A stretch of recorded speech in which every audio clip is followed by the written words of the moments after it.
Hi, everyone, and welcome.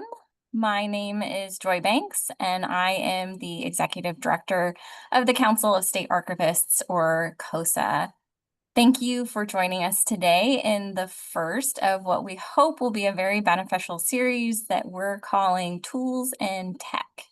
This new format is our attempt to bring together a variety of voices in the field, whether it be vendors or peers, to share about solutions to the issues that our community may face. Today, at the strong request of our COSA colleagues, we launched this series with featuring solutions specifically geared towards the challenges of preservation of social media and websites. COSA's mission is to provide leadership to strengthen and support state and territorial government archives leaders and staff in their work to preserve and provide access to government records. In 2025 and beyond, those records are often in increasingly ephemeral formats found in these digital spaces. I think this comes as no surprise to those of you in this space that the last several years have proven a challenge for this work as archivists try to keep up with rapid changes in the technology field that often break the systems and workflows in place to capture, preserve, and make accessible the records of our government. Becky, you want to go to the next slide? So today we have our brief welcome, and we are delighted to welcome representatives from three major players in the field that may be able to help. So we have PageFreezer, Archiveit, and Civic Plus. We hope that their introduction to the solutions that they can provide will help you as you sort through the challenges that you may face locally. And as you sit listening to this particular series of solutions, if you have ideas for future tools and tech presentations, I hope that you'll reach out to COSA so that we can pull together our next session. Next slide. So for each presenter, they will introduce themselves as they jump into their presentation. We're going to start with Peter Bolton from PageFreezer, followed by Jefferson Bailey from the Internet Archive and Archiveit. And then we'll have Brandon Seafrar. Oh, I forgot to ask you how to say your last name, Brandon. Yeah. I've heard every pronunciation in the book. No worries. Yeah, but it's Cipher is how you do it. Cipher. Yeah. Okay. Yep. Joining us from Civic Plus. So Peter, if you want to kick us off. Yeah, thanks very much, Joy. I'm just going to share my screen. So thanks so much for the opportunity to present, and thanks everyone for joining. So in the short presentation that I want to give today, I want to talk about a concept that we have been working with a lot of our customers when it comes to really automating the process for website and social media archiving, and also when it comes to open records request responses, with the goal of getting to a point of zero-click records management and how customers have kind of tackled it. So I want to just briefly go over some of the challenges that we see with a lot of our customers with both social media and web archiving, and just a few specific customer examples of who PageFreezer has worked with, and how they've tackled them, some of the challenges that they have, and just some of the end results and what to look for. So just to continue, so my name is Peter Bolton, Director of Enterprise Sales at PageFreezer. Work with lots of different types of organizations, lots of local, state, and federal government agencies on tackling the issues of web and social media capture. So starting with some of the challenges. So when it specifically comes to website and social media content, the types of content that are presented are really quite unique. The uniqueness of these challenges present, various different issues when it comes to archiving. So I think first of all is dealing with volume.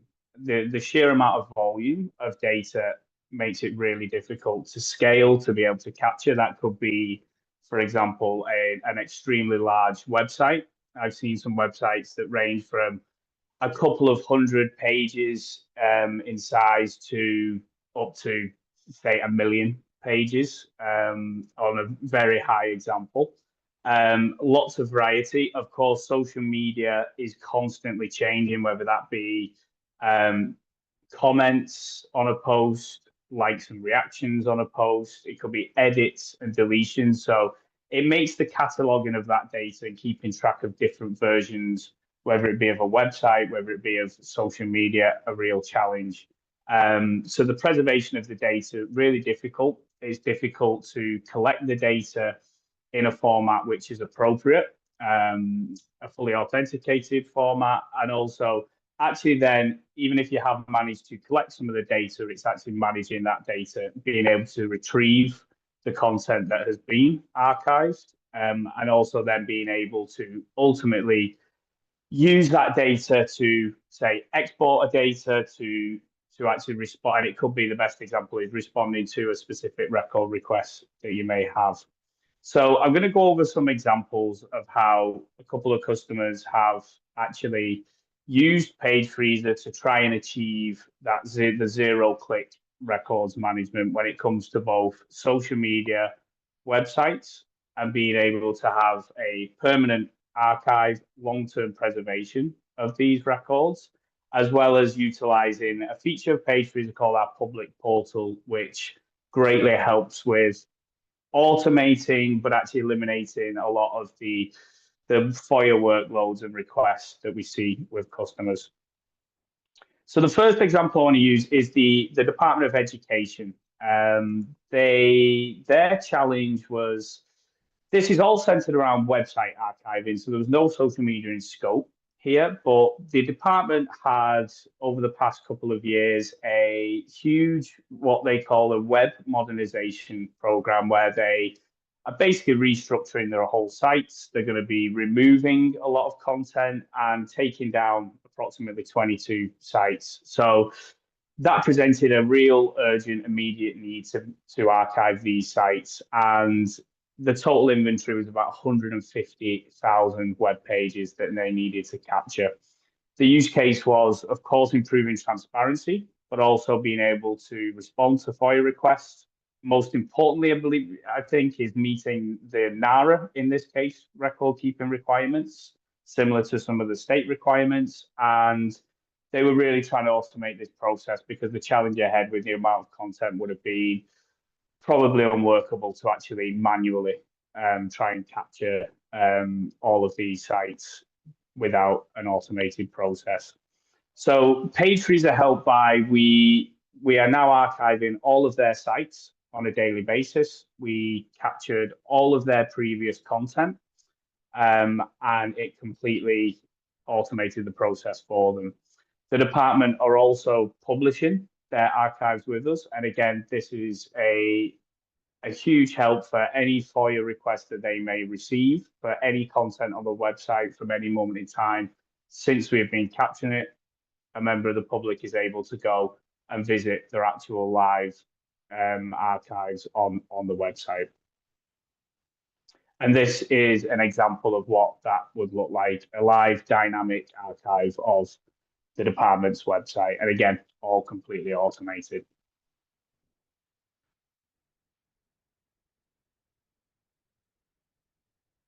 So the next example is the Department of Health and Human Services.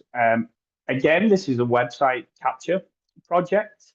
Now, their use case was going back 6 or so years. They had they were trying to archive the site pretty manually. It usually took them up to 6 months to complete a capture. Lots of delays, lots of manual work needed to capture these sites, and they had a huge backlog when it came to FOIA requests. So again, they were looking for a more automated solution. They wanted something that could automatically meet NAR requirements, reduce the FOIA requests, and really, reduce the bottleneck and streamline the record management process. And again, we perform page freezer. We were able to automatically, again, archive the website on a daily basis. And again, the Department of Health were one of the first to actually utilize Page Freezer's public portal, where they publish their archives, and any FOIA requests that come in can be pointed towards the public archive. So again, very similar to departments, slightly different Department of Education, but slightly different use case. And this kind of portal on both examples is an example of, whilst website capture can be incredibly challenging, it can be quite overwhelming, require lots of resources from different departments. It is possible, with the help of different solutions in the market, to achieve and get close to a zero-click records management and FOIA request process when it comes to web archives. And yeah, a couple of some feedback that we did have, and estimations from the ROI from the Department of Health, was that it probably saved about 800 hours annually, decreased open records by about 30%. So real great results that we saw with the department there. And finally, the final example is the City of Sacramento, that have been using Page Freezer for a number of years now. The City of Sacramento used Page Freezer for both website and social media archiving. A number of years ago, they had a real policy initiative to increase transparency, being proactive when it comes to information sharing. They were then faced with a huge amount of content when it came to 58 websites and around 124 pretty active social media accounts. And their goal was to make the records available on demand. So again, Page Freezer was able to provide a real-time capture of the social media content, to provide a daily capture of all of the city's websites, and again, to use Page Freezer's public portal to increase transparency, to cut down on open records requests that they may have, and to really, as part of their overall records initiative, to tackle the complex issue of website and social media capture. And this is an example of Page Freezer's social media capture. You can see that all of the posts, the comments are captured in a very similar manner to how they actually look and feel on the actual social media platform. Everything's completely automated in the system, and again, getting close to that zero-click record management when it comes to social media and website capture. And finally, just to end on a note from the Assistant City Clerk, Dawn Bullwinkle, who used Page Freezer.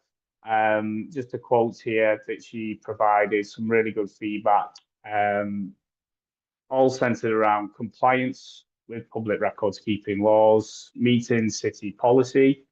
I think automation in terms of not requiring extra manual work, and then ease of use. So again, just highlighting the fact that whilst web and social media archiving can be quite complementary, there are solutions like Page Freezer and others that you'll see today that can help automate and tackle the issue.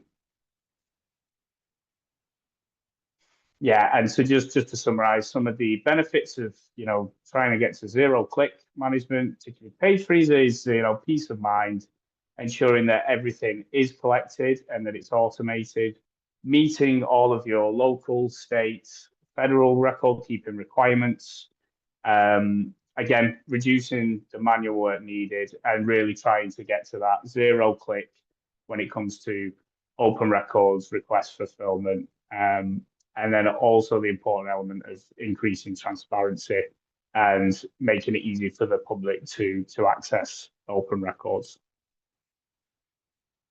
So any further questions? I think we've got some time for questions at the end. So yeah, be very happy to answer any specific questions that you may have, and feel free to reach out to me directly. But thank you all for listening.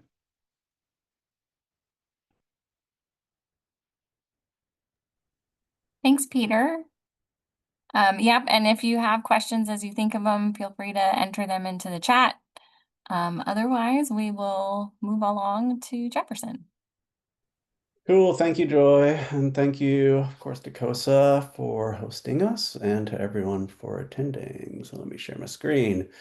So I'm going to go through the slides pretty quickly and maybe try to do a little demo of the website and the web application and maybe show off a couple of websites. So it might be a lot of information condensed very quickly. So I'm Jefferson. I'm Director of Archiving Data Services at Internet Archive. And just to tell you a little bit about Internet Archive itself and Archive@the Service. Internet Archive, for those who don't know, was founded in 1996. We are a 501c3, so we are a nonprofit digital library and archive that also provides services. So Internet Archive is itself a library, but also a provider of services and a builder of open technologies.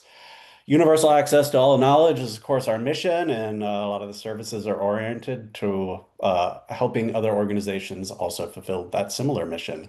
We own and operate our own data centers, so we are nonprofit all the way, the full stack, as they say. So own the buildings, own the servers, everything is nonprofit. We cannot make money, though we do charge for some services to help support the organization. People probably know the Wayback Machine. Internet Archive was the first to start doing web archiving, and we're the oldest and the biggest web archive in the world, and we get 1 billion websites every day and over 1 million users every day to the Wayback Machine. But Internet Archive does many other things as well. Archive.it, we started in 2006 as a web archiving service because many organizations are coming to us looking for help in the late 90s, early 2000s. So we started a service around it. So it's been around almost 20 years. We have about 1,200 organizations that use Archive.it in 40 countries. And I believe at least 30 state libraries and archives in the US and more in Canada and other places, as well as some municipal governments. Collectively, Archive.it partners collect over a petabyte a year. There's 30 to 40,000 web collections that they build. And we have a very diverse range of organizational users. So it's hard to do case studies, but I'm happy to follow up with people if they want to learn more. We have one-person public libraries all the way up to the EU, our NARA, our governments or large NGOs. So they are collecting for many different purposes, preservation, obviously, records management, but also building research collections, just preserving items of importance for the future. So many different mandates. The tool itself, I'll go through in a minute, so I won't talk about too much about that right now.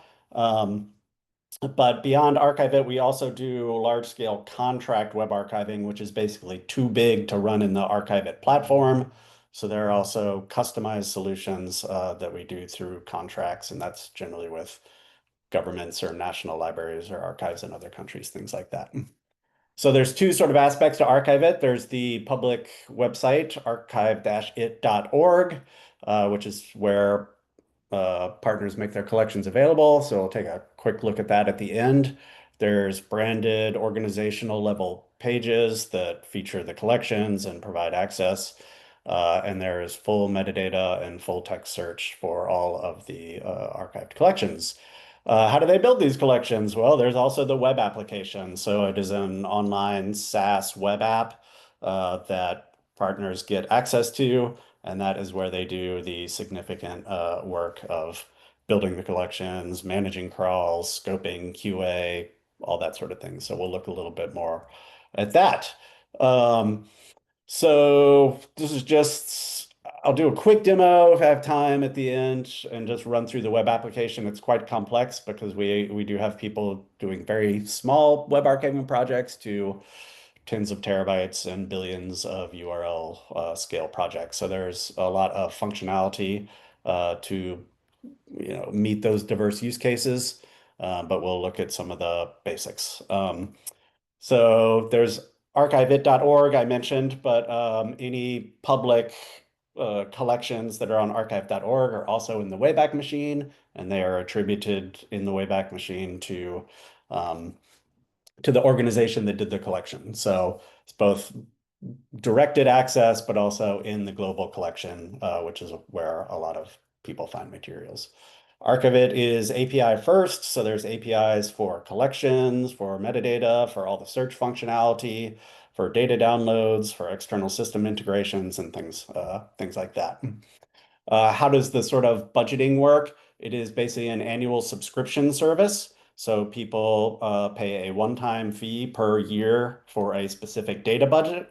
As I mentioned, that's pretty much anywhere from the smallest, which is about 128 gigs a year. And we have partners that are collecting over 20 terabytes a year. So, and it's all sort of based on that. And there's multi-year discounts and consortial discounts and things like that. So that's sort of the pricing model. Some people are, of course, interested in just archiving websites one time. So there we do have one-off sort of snapshot crawls before a site is taken down. Though there's no ongoing fee for preservation and access. The mission of Internet Archive and our partners is preservation and access in perpetuity. So there's no annual storage cost. There's no cost to download the data that you have archived for local preservation. Even if you stop using Archivit, you'll still be able to access your collections. That we still make them available, and they are still you can still download the data. So it's basically a one-time per year forever fee. Some of the collection features, it's very the partners really manage the content collection and the curation. You can have private collections, so not everything needs to be made publicly available. You can access everything within the web application as far as way back and looking at the archived captures, as well as, of course, all the collection management and custodial work. There's many user levels, so you can provide researchers access to specific private collections and things like that to meet those kind of needs. You have admin level, there's levels for people that can just manage metadata, there's those that can build a collection, run crawls, and do things like that. So different permission levels for different users. There's no limit on how many users you can have in an Archivit account. There's also notable metadata functionality. You can apply metadata at any level, the collection, the website, an individual seed or PDF or something like that. Generally Dublin Core, but there are custom metadata elements around. I won't go into too much detail here, but it is highly customizable as far as how one can manage the crawls and what sort of reports are generated. So, I mean, I'll show some dashboards. You can see the pictures here. Every crawls can be scheduled. They can run recurringly without a whole lot of intervention. They can be run one time.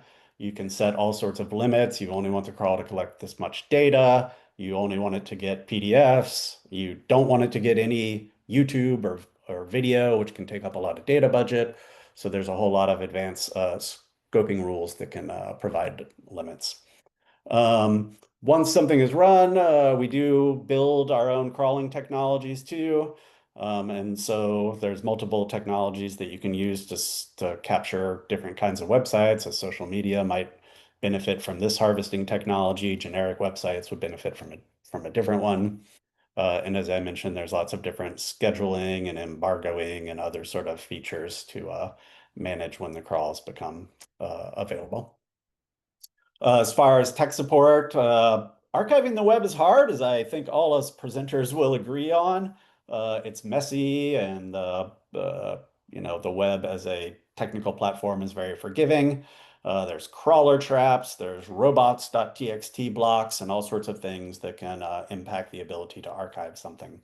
So we do have unlimited tech support, we have online chat help, office hours, and there's all sorts of, onboarding support, demos, recurring topical training series.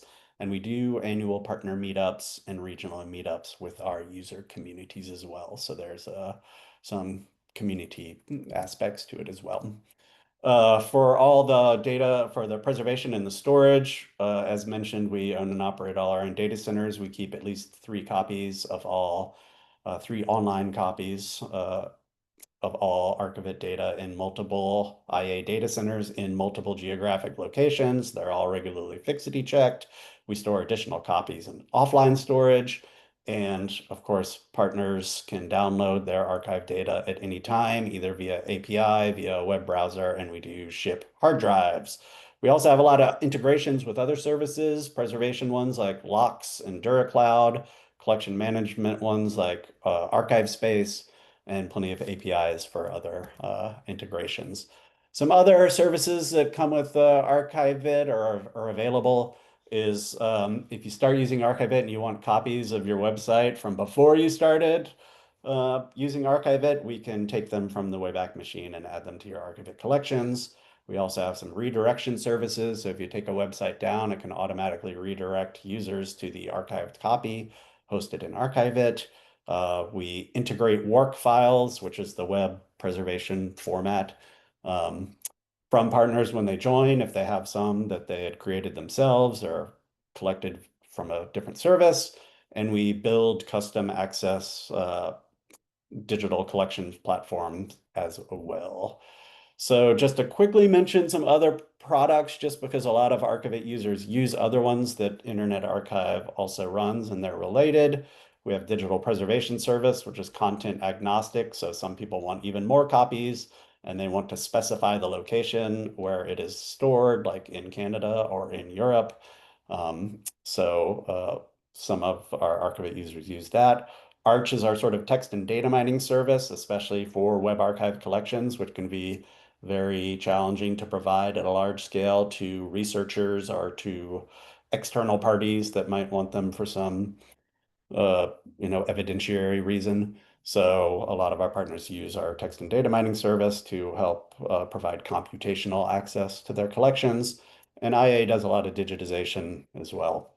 I also wanted to note, just because we work with a lot of state libraries and archives on our community webs program, so we also run a number of funded programs that provide free access to these services for very small organizations that don't have the budget. So especially like public libraries, historical societies, community archives.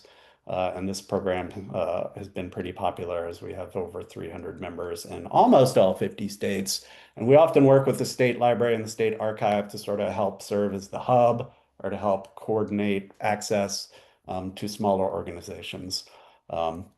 And lastly, we also have an upcoming initiative around online news preservation that we're working with a couple of state libraries and archives in at least 6 or 8 states for that project. So I wanted to mention that one if anybody is interested in online news preservation. So that's it. I'm at 12 minutes.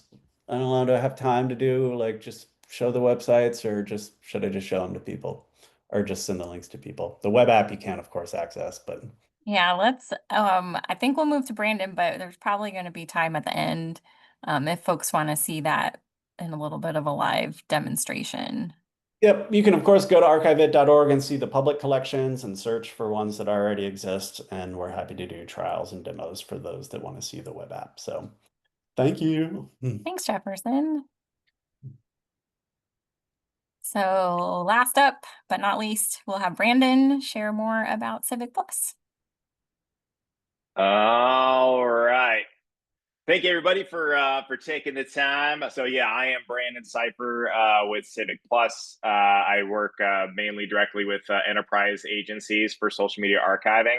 And so figured today what I'll do is just give you a little overview of Civic Plus, dive into the social media archiving piece, how we archive it, and then do a quick demo for time. Social media archiving, part of Civic Plus. And for those of you that are unfamiliar with Civic Plus as a whole, we've got over 10,000 government customers. We're the leader in the GovTech space, 25 years of experience, all 50 states, 6 provinces throughout Canada. We also want to make sure that we're paying really good attention to all of our clients. And that highlights that top number there with 98% of the government clients that we work with stay with us. Let's want to make sure we're here to support you for anything public record and government wise. Dive in a little bit more into the archiving piece. We work with agencies all across the country, from small local level all the way up to the federal level. You can see on my screen some of the big boys and girls across the country, but we also have some folks, because when it comes to public record laws, doesn't matter how big you are. We even have the metropolis of about 300 people in Duck, North Carolina. So they're also a customer of ours, making sure that all their stuff is archived as well. Wanted to point this out, right? Because Peter, Jefferson, Joy, right, all mentioned that this stuff is hard, right? So we want, but compliance is key. And especially for all the archivists on the call, we like to call this the truth about social media compliance. The first factor here when it comes to social media, Facebook, Instagram, YouTube, X/Twitter, believe it or not, they were not built to archive. And as private companies, they have no legal obligation to retain anything because they don't have to follow any public records laws compliance. So we know that we need to archive for public records purposes. So how can we do it? There's a lot of different ways to archive. Some of the folks on the call might say like, all right, let me just go ahead and go to Facebook and try to download it all today as of May 29th at 3:32 Eastern. So that's a capture of what it is now, but you got to think like if something happens within the next 30 seconds, you don't have that. So it's how often is it captured? What is being captured, right? Because you've got, sometimes private messages that might come through, sometimes photos get posted, sometimes videos get posted. So you got to make sure what's being captured. And then also changes, right? Because you call it Facebook stalking, right? But sometimes people and folks go back to something a year ago and they make changes to something that happened a year ago on that post. So you got to make sure that's all historically there. So there's a lot of different ways to do archiving, but at the end of the day, there's no 100% perfect approach. But the approach that you want to take for archiving when it comes to public records compliance is the one that captures the highest level of detail. That's going to result in the highest level of compliance. So I want to focus on three separate areas of the how we want to go ahead and make sure that we're capturing these social media records. So the first part, what could very easily happen, because social media is 24/7, maybe a pretty critical comment might come to one of the pages, or maybe a private message comes in that you want to make sure that is captured. But 30 seconds later, that person, that citizen, right, that made that post or sent in a private message deletes it. So, things can happen quickly online, and you want to make sure that you have that captured. So what we have built in, because where there's an API going in directly to the networks, is near real time. It's like a streaming capture. So if John Smith, ends up making a comment or a pretty critical post in there, we want to make sure it's captured. And then if it's deleted 30 seconds later, we want to make sure that that's still there. Also, since we have that API directly into the social media networks, we're pulling in the 100% authentic records directly from the networks. So each record has its own corresponding metadata. So we want to make sure that full completeness of capture is there for you. The other thing that I want to point out as well is when it comes to a public records request for something that's on social media, typically, 8, 9 times out of 10, the reason that you might get that record request that comes in, it's because either it's missing or it's changed in some sort of fashion. So when that request comes in, you want to make sure that it's really easy to pull. So what our system is going to automatically do is tag any records for you.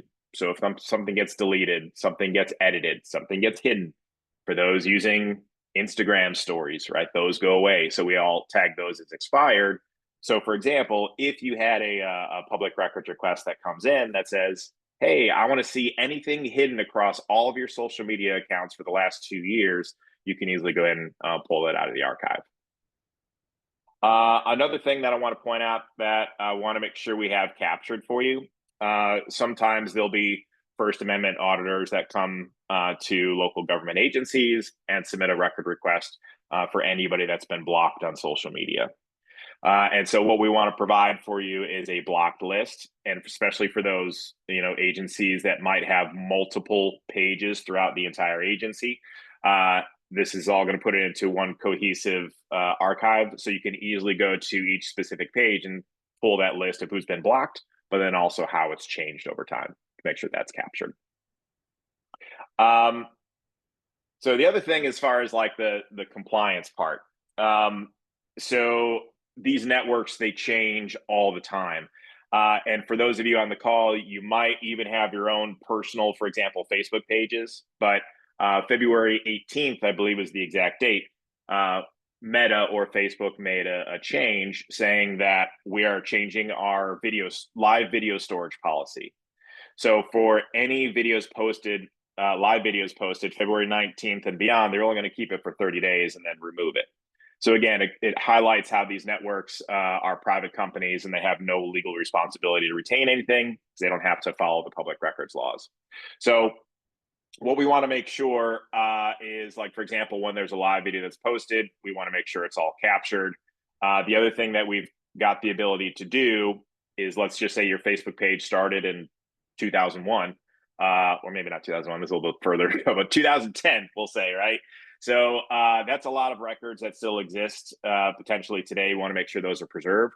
So if we were, for example, able to connect that Facebook page today, we're going to go all the way back to 2010. Anything that still exists on that page today, we'll go ahead and backdate and backtrack.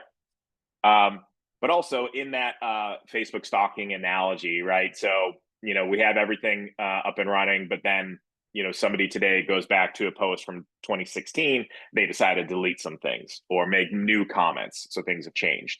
So what we want to do is make sure that we're going to continuously go back and re-verify the full history of the archive.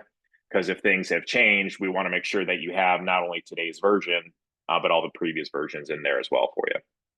So again, it's all about the comprehensiveness of capture. And for those that are today doing this manually, very difficult, right, to replicate everything that you need to have for compliance purposes.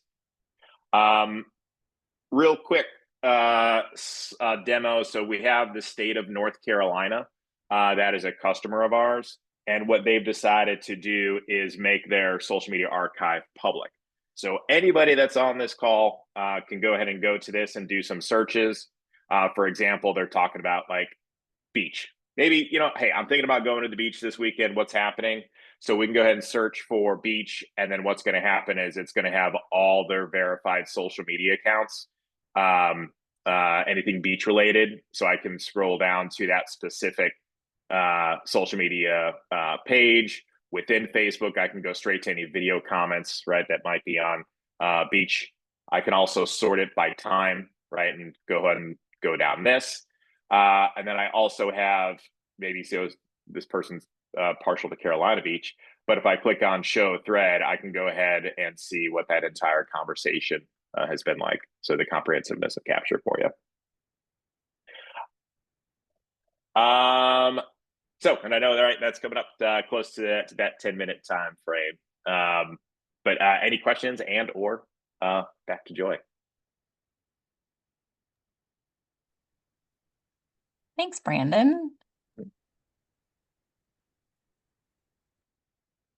I don't know that we've had any questions come in, unless anybody's messaged you, Becky, but something that kind of came to mind across all three of your conversations for me was this idea of compliance with records laws.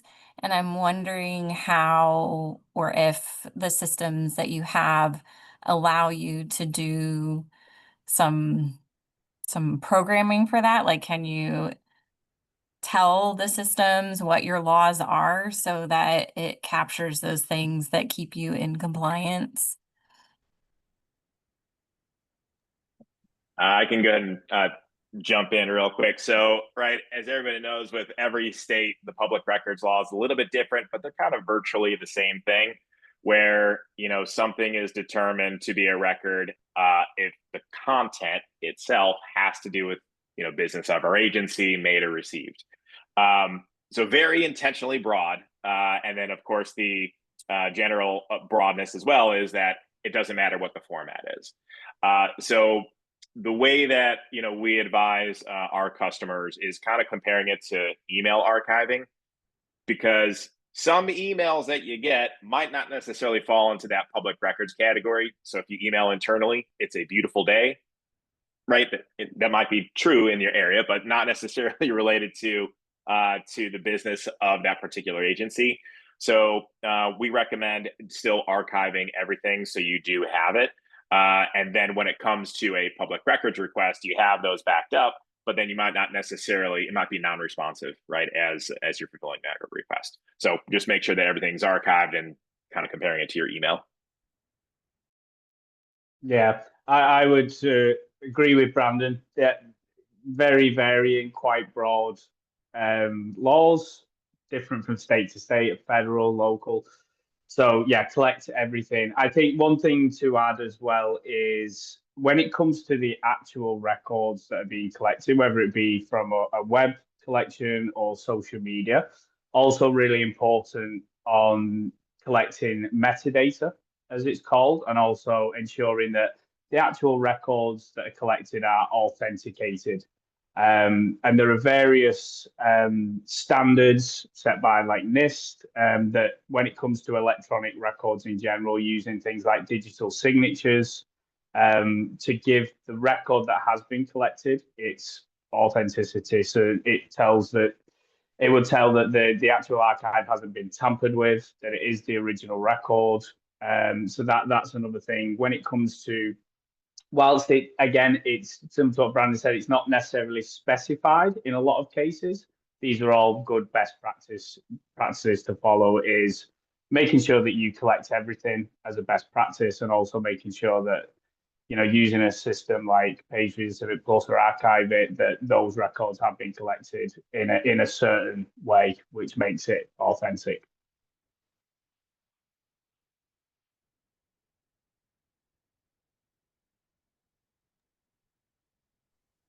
There is a question in chat. Does PageFreezer and Archive Social allow you to download a local copy of your archived data? Yeah, I could go first, Brandon, if that's okay. Yeah, so the answer is yes with PageFreezer. You have access. Everything will be being collected.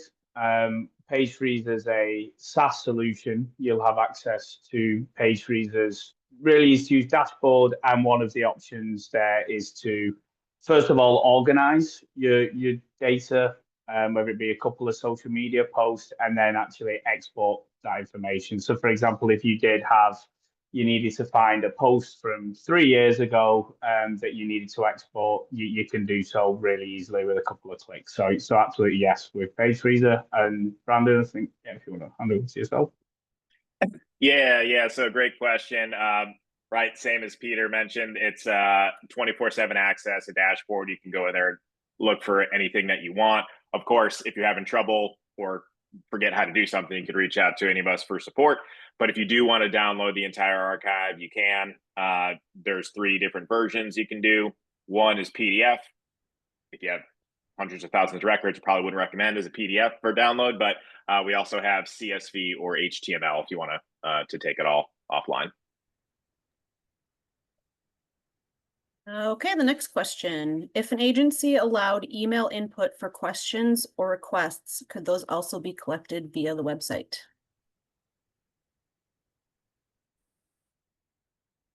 It's a good question. I can try and answer it. So, yeah, this would be an example of kind of highly dynamic content on a website, which is often quite complex. So we see this quite a lot with some customers, whereby there's user interaction, whether it be a form that needs to be completed, whether it be there's drop-down options that takes you to a different page set of results. It is possible in certain situations. So I think the answer is yes, but it would need to be, this would be part, for example, of PageFreezer's kind of QA that we would do to capture a site. This is something specifically that we would look at. So it depends where those questions are going, how PageFreezer could access to actually capture them. So it could be possible, but at the same time, it would need a specific, we'd need to look at it specifically. So it's a really good question, but it's an example of a lot of the challenges when it comes to website through highly dynamic content. So it depends, I think, is the answer, not the best answer, but it often is a case by case basis with really specific stuff like that. Yep. right. Echoing what Peter said. So when it comes to Civic Plus does have other products. Like one of them is process automation. So if you have a form fill for something to that somebody asks, so that, you know, in essence would be archived because that's part of the process. Civic Plus also has a product dedicated to FOIA record request management. So it's everything from the intake, communicating with the requester, communication internally, doing redactions, reporting, time tracking. So, you know, today we're talking about the archiving side of things, but that would handle the request side of things, part of the question. Yeah, I don't have much to add. I think Peter was spot on in that it really depends. Like basically for web archiving, it needs a web address. So it needs to be http:// So if somebody is doing email input, just because I'm not sure what you mean when you say email input, and that ends up at a publicly accessible web address, then absolutely it can be archived. If it's going somewhere that is not accessible to something that is trying to collect and archive material over HTTP, then it's not going to be because it's not on the web. So again, yeah, it depends on what the output of this email input is. So it depends. I feel like that's a common response for a lot of things in government. Depends. And I don't know, Mark, if you wanted to follow up at all. But I think it's to do with a lot of states have compliance laws with constituent correspondence. And so that would be a component that they would need to capture, but they might be gathering it through like a web form or something like that. So, Yeah, it kind of depends on where the mhm, output of that form entry ends up. yeah. Yeah. Mark has requested Jefferson's demo, so we do Mark, why don't you follow up with me and we'll do a demo just so that we can save the time for everyone.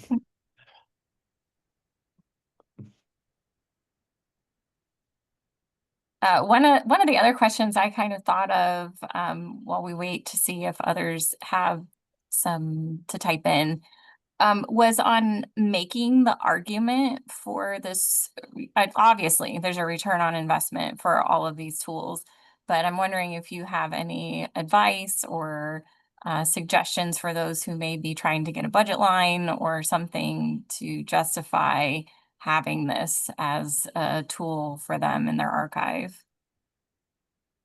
Yeah, that's a really good question. I do think we have helped people make the business case. It's one of these things that comes up in like organizational records management mandates, which is often like, you don't think it's really necessary until it explodes, and then all of a sudden you're in a lawsuit, and all of a sudden you're spending incredible amounts of money to retroactively try to do something that you hadn't prioritized previously. So I think in the context of state archives and governments, obviously there's lots of legal mandate for capturing a lot of this information and making it accessible. And it seems like, you never think somebody's actually going to request this thing, or you're going to need it in, I don't know, litigation or whatever the case may be, until it actually happens. But at the end of the day, I think for all of our services and products, they're really not huge budget line items in the grand scheme of the IT budget for organizations of these sizes. So I echo the prior sort of like, just try to collect as much as possible to make sure that you are covering responsibilities and being prepared in case something does come up. So I think there's a strong yeah, it's sort of the like disaster scenario preparedness argument. Yep. Yeah. I mean, at the end of the day, right, it's up to government agencies to maintain and manage their public records. And so, talking social media specifically, if by not doing that, you're allowing the social media networks to be your public records custodian, which, again, right, not necessarily the most compliant that's out there. And the most important record that you need is the one that you don't have. Like Jefferson was saying, right, if you get a public records request for something that did exist, but it was mismanaged, that could lead to a lawsuit. And as Jefferson was saying with the cost, the general rule I like to say is that the cost of archiving your social media is going to be less than what your attorney will charge to look at something in the case of an event. So it's definitely needed for sure. Yeah, and I would just echo what Jefferson and Brandon have said. And there are actually quite a few examples now of where agencies have found themselves embroiled in some sort of litigation scenario, and it has cost quite a lot of money. We've had customers that use us now that wish they used us before, and I think Jefferson made a good point, and probably speak the social media archiving tools that, you know, certainly Page Freezer and both Jefferson and Brandon, in terms of the actual investment, is fairly small, particularly when compared to if we're looking at lawyers' fees in a potential case. And I would also, just echo that there are actually, in most cases, whilst the open records laws are fairly broad, they do pretty much specify that you need to capture all digital records, and of course social media and websites are pretty much a digital record. So, and as we know, the more and more social media content and everything, particularly social media, it's more and more relevant to be sure to capture it, to be on the safe side. And just one more point on that, if I may, just on some advice, I would always recommend getting advice from your attorneys. I would say in 9 out of 10, if not more, cases from our customers, when they do get advice from their attorneys and present this, the attorney would recommend to archive the content.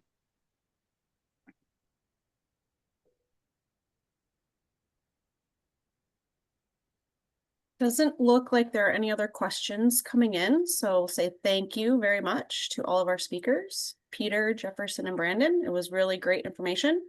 If you want to put your contact information in the chat, people can reach out to you if they feel the need to. And we just have a couple more slides to go through, just some COSA housekeeping stuff. We are extending our deadline for the COSA Awards program. So the deadline was originally going to be tomorrow. It is now next Friday. So get those nominations in. And our annual meeting registration is also now open. You can find that on our website on the events calendar. And then a few upcoming events. We do have our next Archivists Who Code meeting on June 3rd. The State Archivist Monthly Call is on June 5th. The next Chatting with Colleagues discussion is on June 11th, and that's going to be on reference services. And then our next webinar will be the next CERI Preservica Education webinar on Thursday, June 26th. And we can't forget to thank all of our sponsors. We can't provide any of this great programming for you without their help and support. So thank you to all of our sponsors. And thank you everybody for attending.